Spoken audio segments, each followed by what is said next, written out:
But this largely is the space of transnational criminal enterprises. And they have money and they have employees, and they spend all day, every day, making phone calls, getting on social media, sending texts, going door to door even sometimes, to try to steal people's money. What we know of the data, 2019, before the pandemic, Federal Trade Commission says the losses were $2.4 billion.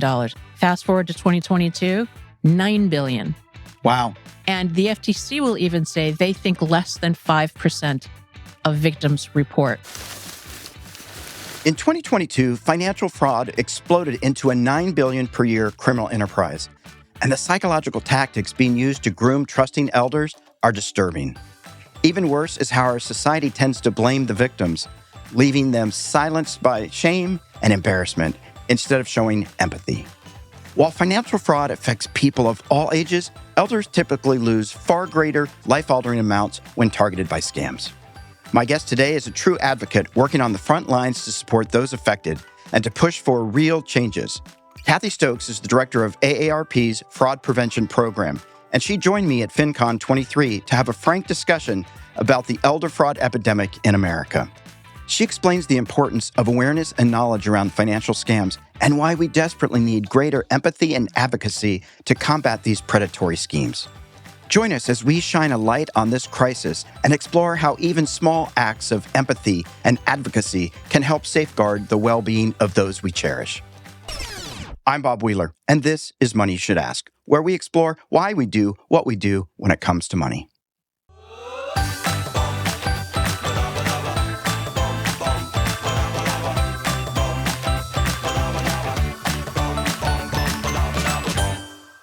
Have you ever been, or a family member ever been, a victim of financial fraud? So mom gets one of these text messages that her PIN or credit card, I don't remember what that was voided. So she clicks the link, goes in, gives away her login. She gets an alert that $9,000 and $15,000 were just debited from her account. $24,000 gone like that. Of course, this happens on a Friday night. She can't go until Monday. Tells them what happens. She gets the money back. They actually catch the guy that did it, though. He went into the bank, did a withdrawal, and was greedy enough to come back 2 hours later to do another withdrawal, and the cops were waiting for him.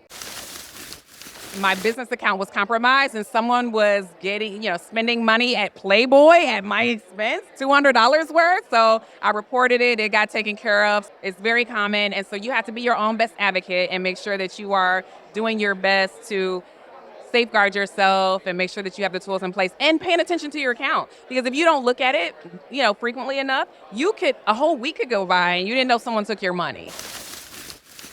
Someone had got their email address hacked, and they wrote me a frantic email saying they needed help with something and they needed some gift cards because they were going to give it to their nephews. And I went out and I bought the gift cards because I was feeling bad for them because the sob story was real. Yeah. It felt real, and the person was someone I really cared about. And I was like, yeah, I'd definitely help you. And then I got the cards and I was like, wait a minute, something about this isn't right.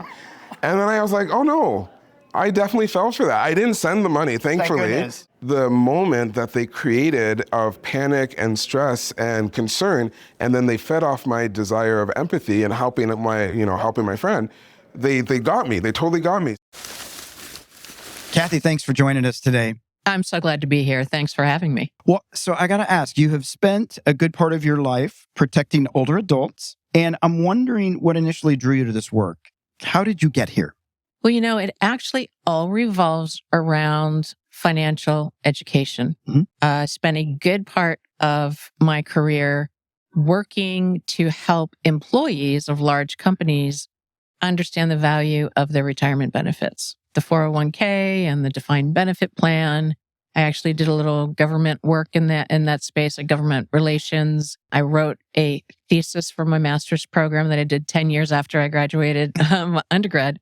But it was on the whole problem we have of retirement income security in this country and the change in the paradigm from the traditional pension to the cash balance and then to the 401k puts everybody at such greater risk for not being prepared. So while I was out there talking to workers and trying to get them to save and retire, now I'm talking to retirees and saying, you really need to understand the risk that your assets face because of the epidemic of fraud in this country. Yeah, and with artificial intelligence and all that's going on, it just seems like there are so many more ways to get scammed. Well, the criminals have been doing this for a really long time. It used to be, you could say it was like, some guy in his mom's basement making phone calls and lurking online. But this largely is the space of transnational criminal enterprises, right? And they have money and they have employees and they spend all day, every day, making phone calls, getting on social media, sending texts, going door to door even sometimes, to try to steal people's money. And it has gone from what we know of the data, 2019, before the pandemic, Federal Trade Commission says the losses were $2.4 billion. And that's a ton, right? Yeah. Fast forward to 2022, $9 billion. Wow. And the FTC will even say they think less than 5% of victims report. So imagine how off we are on that number. That's pretty bad. Yeah. That's pretty bad. What would you say are some of the more recent scams that are starting to emerge that might surprise people? I think one of the most concerning to me, and there are a couple of them, but this particular one, I'm going to refer to it as financial grooming. It's called another term, but I will not use it. Okay. Look it up. But it's actually coming out of Cambodia. Okay. And this criminal enterprise is actually luring people to Cambodia under the auspices of getting a great job from other Asian nations, right? Enslaving them.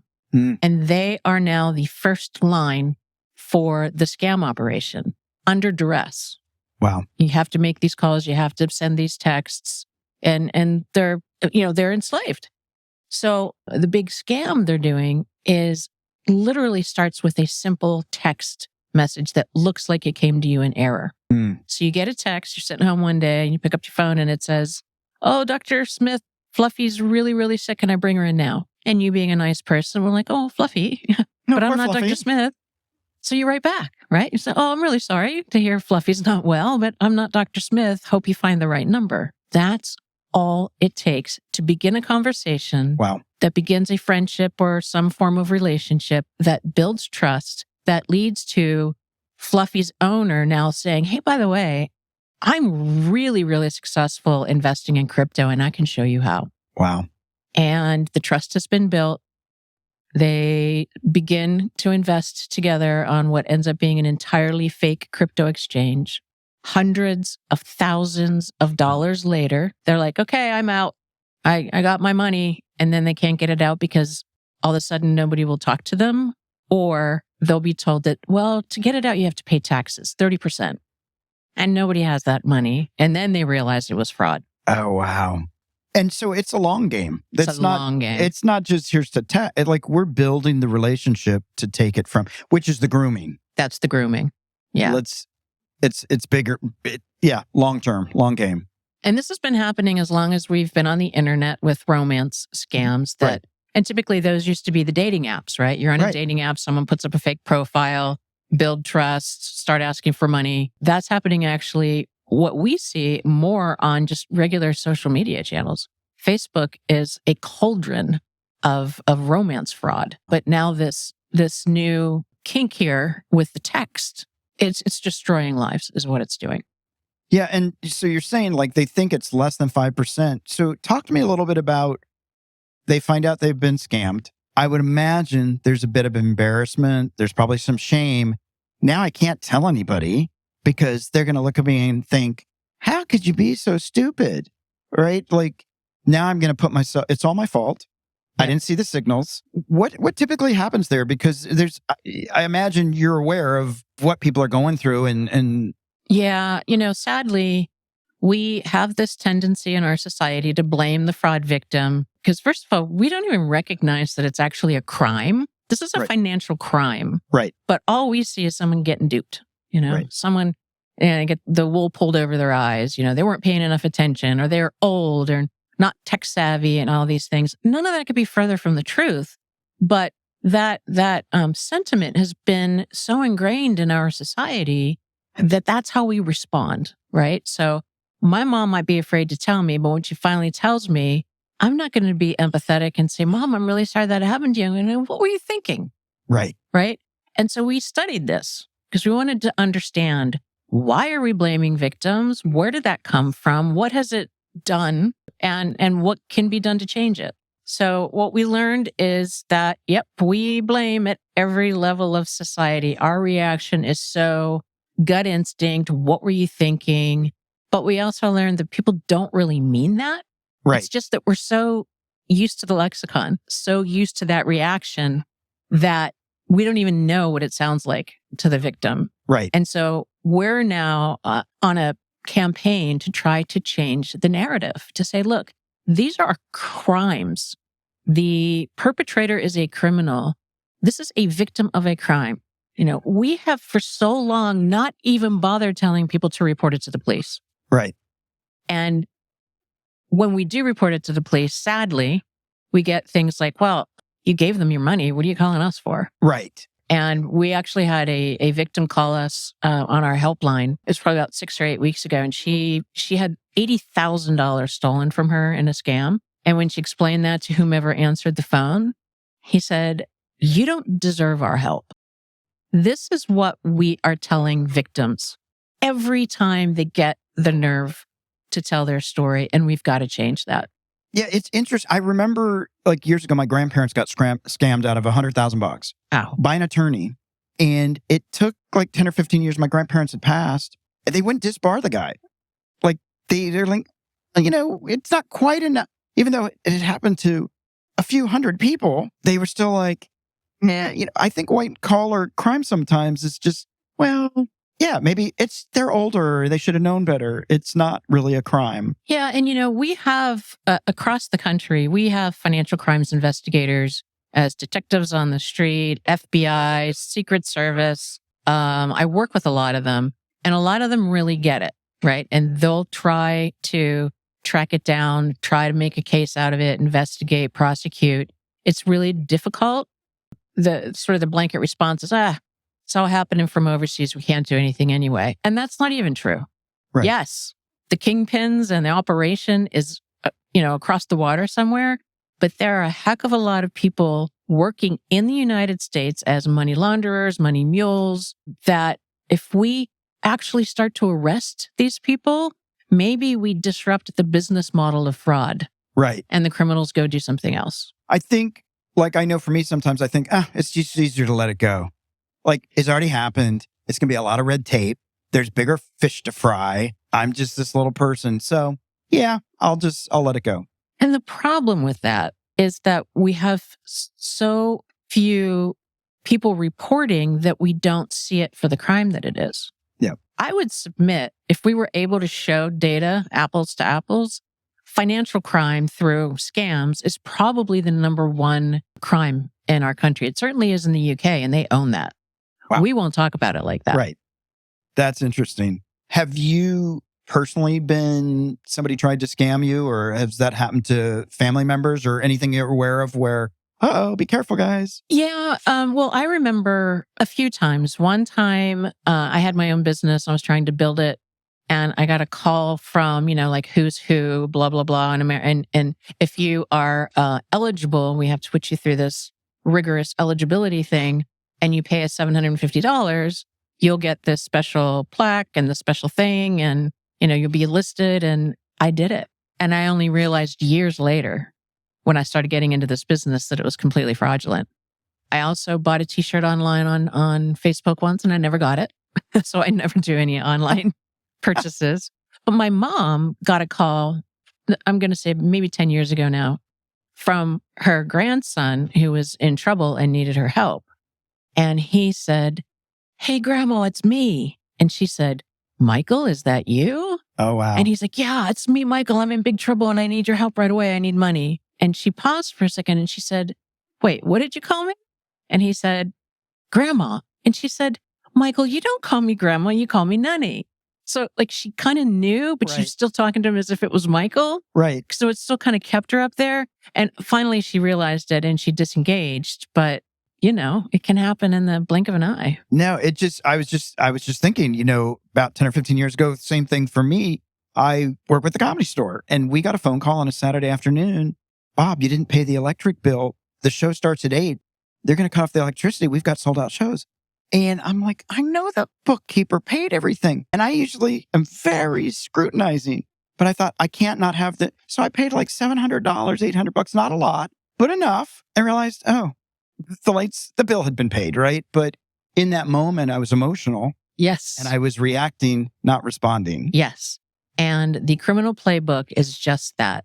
They know if they can get the target into a heightened emotional state, fear, panic, excitement, love, that your reaction will be an emotional one and not a logical one. Right. We go right to the emotions, and it's really hard to back out of that and access logical thinking. I mean, that's just brain physiology. Yeah. And they've known it and used it against us for thousands of years. And they've just gotten increasingly good at not even showing the signs anymore.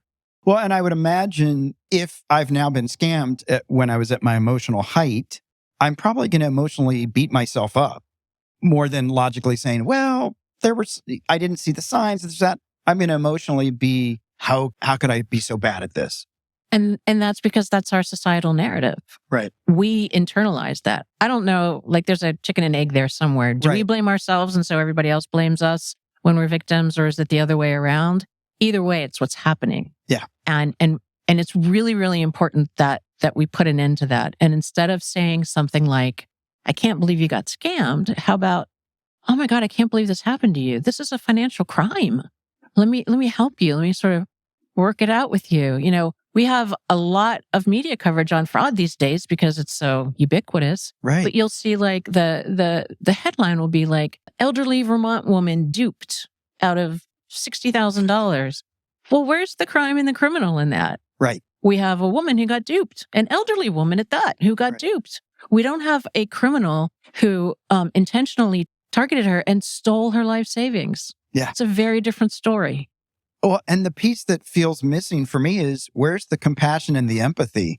I do a presentation where I try to explain this by saying like, okay, so when we experience a loved one who, you know, was a victim of a property crime or a violent crime, we're really concerned and worried. Oh my God, that poor person, that poor family. Maybe I'll send them over a lasagna. I mean, you're like, the empathy is there, right? Right. But when it's a financial crime, a scam, what do we say? Wait, you got duped by that? That's the oldest trick in the book. How could you be so stupid? How much money did you give them is my favorite. Right. Not how much money did they steal from you. Right. How much money did you give them? Yeah. So we're re-wounding the shame. Yeah. But we can change that. Yeah. We can. And we think that if we change it, that the $700 victim or the $1,000 victim or the $100,000 victim who was embarrassed before is going to feel empowered to report and maybe even like get angry and want to do something about it. We see on our helpline when families of older victims call and they're so enraged, they can't believe this has happened, and it just destroys the families. But if the adult kids knew that it's not mom or dad's fault, that they were intentionally targeted by a transnational criminal gang, right? Then they would have empathy and try to work with them, and the families would remain protected. We think police would take more cases, take it more seriously anyway. We think prosecutors who really don't want to take these cases when they do get investigated and brought to prosecution because they think they're dogs. If they knew the impact, if they understood it, we'd have more prosecutions and billions of dollars would stay in our economy. All by beginning with changing how we talk about it.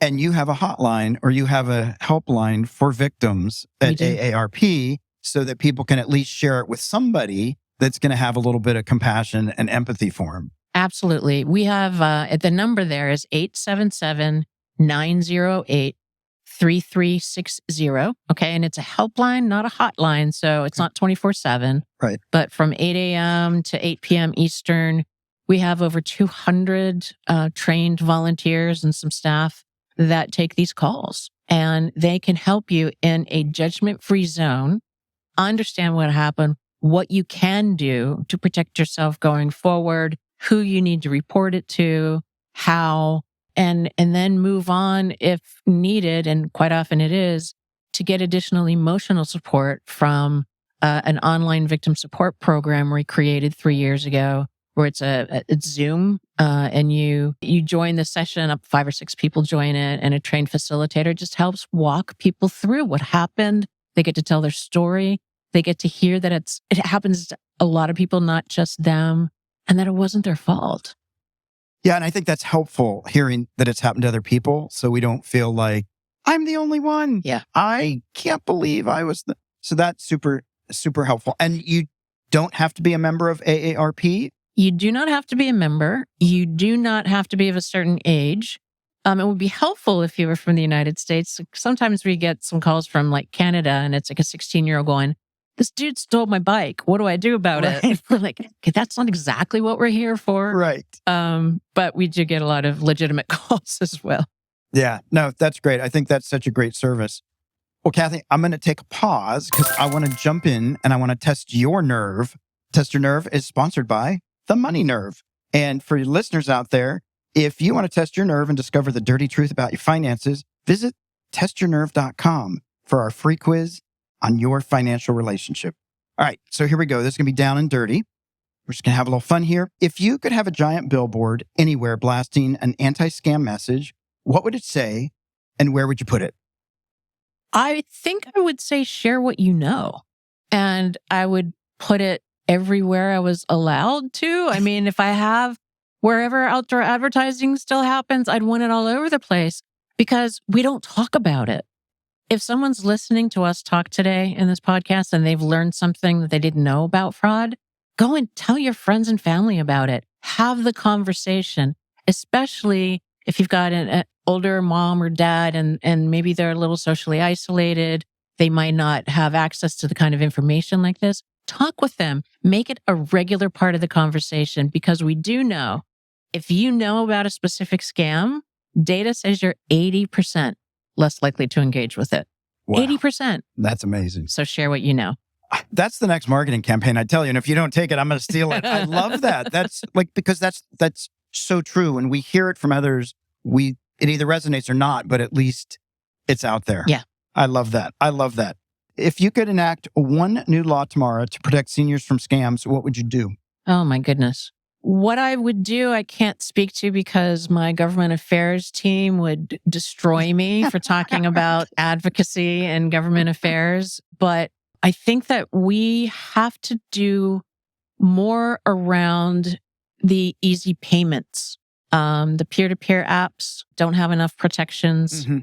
I'm sorry, but I don't need a Bitcoin ATM machine at my Safeway. Right. And they're showing up everywhere. Yeah. And they are a vector for so much fraud.